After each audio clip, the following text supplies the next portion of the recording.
Good morning, students. In the previous class, we have started the lesson reproduction. There we have discussed regarding how the variation it may lead to evolution.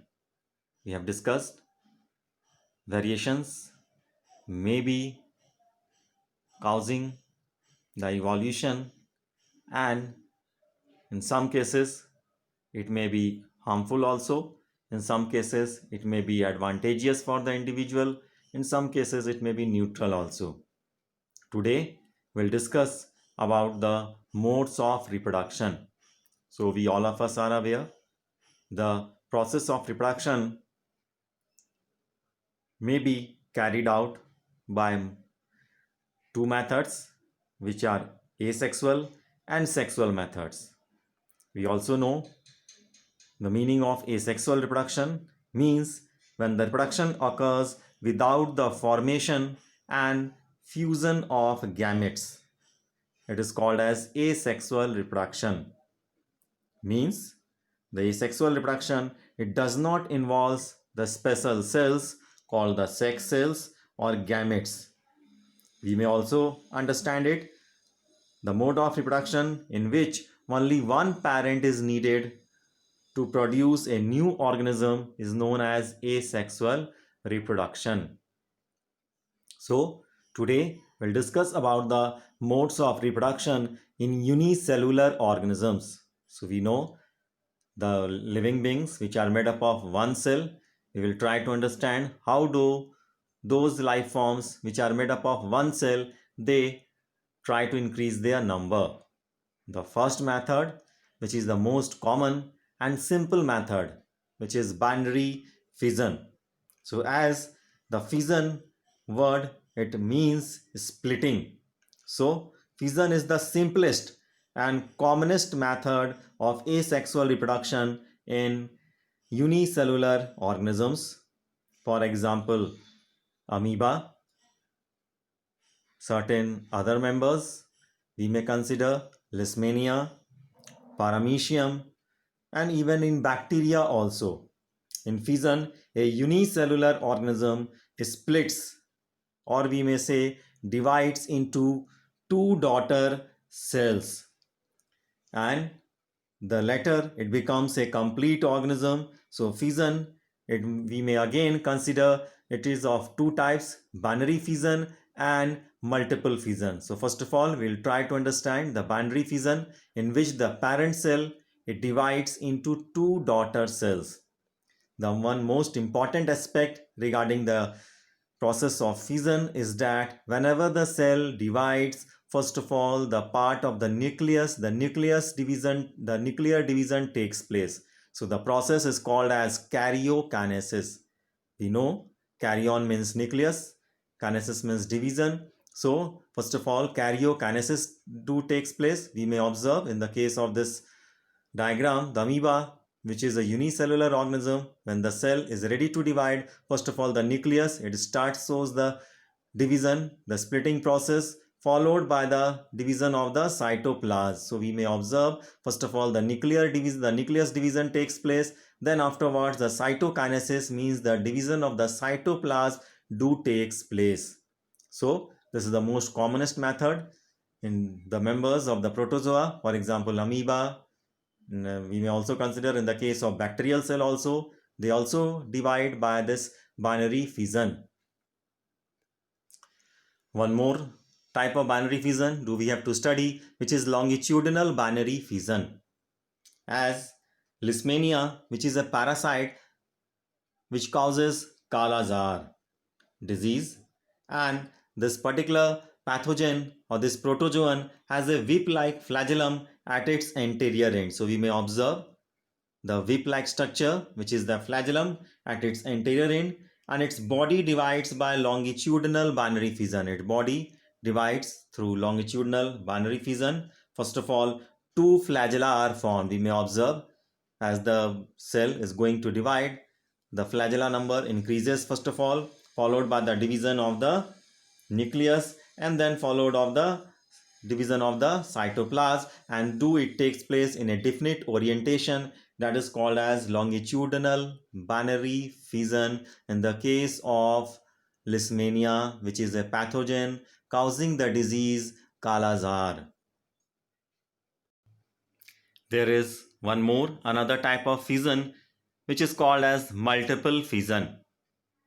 In this case, the multiple fission occurs under the unfavorable environmental conditions, means when the conditions are not favorable for the individual organism.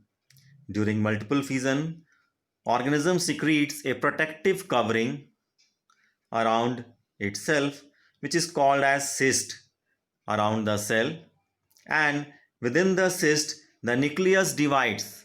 The nucleus, it divides several times to form a number of daughter nuclei. So we may observe in the case of the Plasmodium, which is a malarial parasite, during the condition it forms the cyst, and the nucleus, it divides into number of times and forms number of daughter nuclei, and each daughter nucleus then gets surrounded with a bit of the cytoplasm, and thus a large number of daughter individuals are formed. So as and when the favorable conditions arrives, the cyst wall ruptures and the single cell daughter individuals are set free. So each this bit of nucleus surrounded by the cytoplasm, it grows into a complete organism. So multiple fission, which is the most common in the case of Plasmodium, which is a malarial parasite, and it produces about 1000 daughter organisms per division. So these daughter organisms, they are called as merozoites, and they invade the red blood cells of men and causes the disease which is the malarial disease or malaria disease.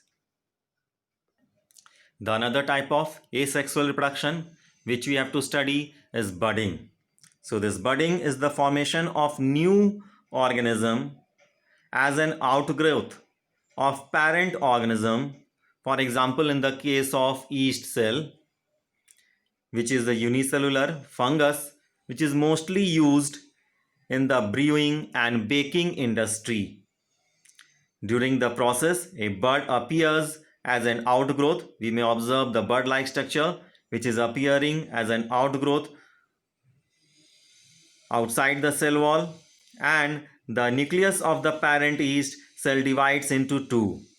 So afterwards the nucleus divides into two daughter nuclei, and one of them moves into the bud. So the bud ultimately separates out from the parent cell to form a new daughter yeast. And sometimes budding occurs so rapidly that the daughter cells starts budding even before being separated from the parent cell. Now we'll discuss about the reproduction in multicellular organisms. We have discussed till so far about the reproduction in the unicellular organisms. Now I'll discuss about the topic reproduction in the case of organisms having more than one cell. For example, in the case of organisms which are multicellular and having simple body organization, simple reproductive methods may still work. For example, in the case of Hydra, which is a multicellular organism, the level of organization is up to the cellular level or tissue level of organization, and the budding process may help to increase the number in the case of Hydra. Just like in the case of Spirogara, which is an algae, a multicellular organism. In this case also, the fragmentation process helps to increase its number. But what is the case when the organism is having complex body organization? Means the body is having certain organ system grade of organization. So in that case, it would not be feasible, it would not be easier that the cells may divide cell by cell to form a new organism. So, we may observe that many multicellular organisms, as do we see in the nature, they are not just simply a random collection of cells. The specialized cells they have organized. So these types of cells they have organized to form tissues.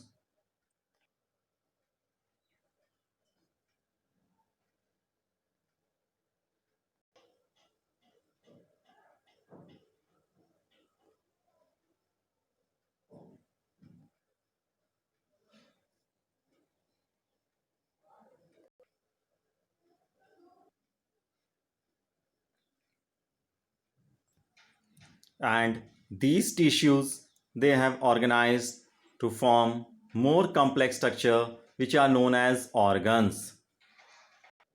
So we may observe different types of organs present within our body: stomach, liver, like so on, small intestine, pancreas, lungs, heart, kidneys, etc. So in return, these organs they form a more complex structure which are called as organ systems. For example, the digestive system, the respiratory system, the circulatory system, the excretory system, and finally these organ systems they again assemble together to form an organism. For example, we human beings, we may observe that we are having so many different types of organ systems present within us, and each organ systems they are made up of number of organs, and as do we have discussed, organs they are made up of tissues, and in tissues they are made up of cells. So in such type of complex body design, the division through cell by cell method would be impossible, or it would be impractical, due to which the organism would not be able to divide cell by cell method in the case of body having complex body organization. So therefore in the case of multicellular organisms there is necessity to use more complex ways to implement the process of reproduction. So in the case of multicellular organisms, we may observe in such organisms it is a function of specialized cell types which help to complete or fulfill the process of reproduction, and the specific cell types in the organisms are capable of growing, proliferating, and making the other cell types under right circumstances. As we may observe in the case of multicellular organisms having complex body designs, the different cell types they perform different types of specialized functions, and following this general pattern, reproduction in such organisms would not be the function of, we may say, a specific cell type. So the reproduction has to be achieved from a single cell type. So if the organism itself consists of many cell types, then the answer there must be a single cell type in the organism which would be capable of growing, proliferating, and making other cell types under right circumstances. So we'll discuss about the reproduction pattern in the multicellular organisms. So now we'll discuss about the modes of reproduction in multicellular organisms, but first of all the body designs they are simpler. and that do we have to discuss the asexual mode of reproduction. In this case, the first process is through the same way that do we have discussed in the case of simpler unicellular life forms, the budding. For example, organisms such as Hydra uses the regenerative power or regenerative cells for budding. In Hydra, the bud that we may observe in the diagram which is depicted here arises from the body surface as an outgrowth, and it enlarges and develops tentacles, and as the fully formed Hydra is formed, it detaches itself from the parent body and it starts an independent life. So this is the simplest way. Through the process of budding, the Hydra reproduces. The second process is the spore formation. In fungi like the braid mold, which is the Rhizopus, thread-like structures called hyphae develop on the braid, and they bear aerial hyphae called sporangiophores or sporangium, and the sporangiophores bears at their terminal ends black blobs like structures called as sporangia. Within each sporangium contains numerous dark colored spores, and these spores, they are liberated, they are dispersed by the rupture of the sporangial wall, and the spores, they are covered by thick wall which protects them until they come in contact with some moist surface. So they grow into a new Rhizopus mold whenever they get the favorable conditions as required by them, the nutrient medium, the humidity and the temperature suitable to them, they develop and they grow their number. There is one more common method in the organisms which are multicellular and having simple body design, which is through the process of regeneration. So what is regeneration? Means the process of getting back a full organism from the cut parts of an organism is called as regeneration. These simple organisms like Hydra as well as the planaria, it shows the process of regeneration due to any of the reason, accidentally or maybe due to any of the reason. Whenever it is cut into several number of pieces, each piece regenerates into a complete new individual.